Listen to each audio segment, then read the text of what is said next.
Class 10-এর ইতিহাস। Class 10-এর ইতিহাস, সংস্কার, বৈশিষ্ট্য ও পর্যালোচনা।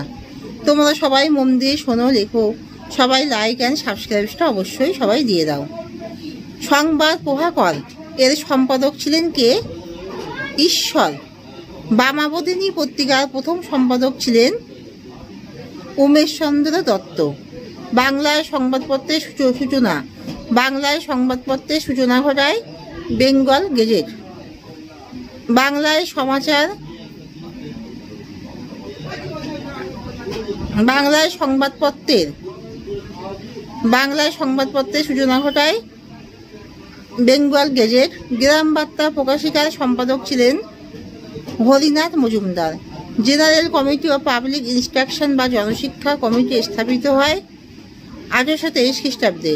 ভারতবর্ষীয় ব্রাহ্ম সমাজ প্রতিষ্ঠা করেন কে? কেশবচন্দ্র সেন। 1893 খ্রিস্টাব্দে বিশ্বধর্ম সম্মেলন অনুষ্ঠিত হয়। বিশ্বধর্ম সম্মেলন অনুষ্ঠিত হয় মার্কিন যুক্তরাষ্ট্রে।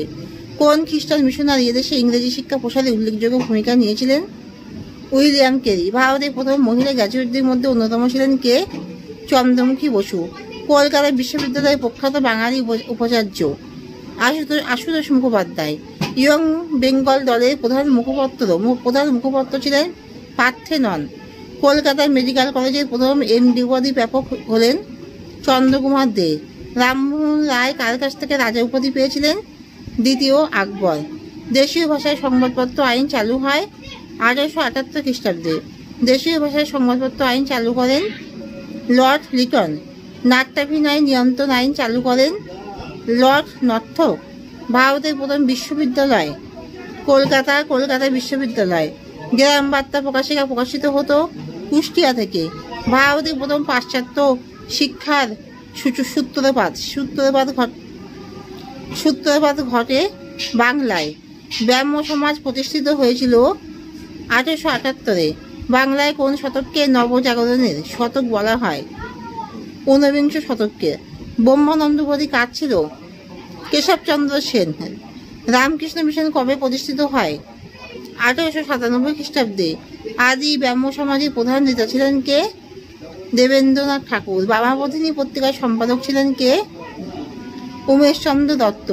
সাধারণ ব্রাহ্ম সমাজ প্রতিষ্ঠা হয় কবে? 1878-এ। সতীদাহ প্রথা নিষিদ্ধ ঘোষণা করেন বেন্টিং।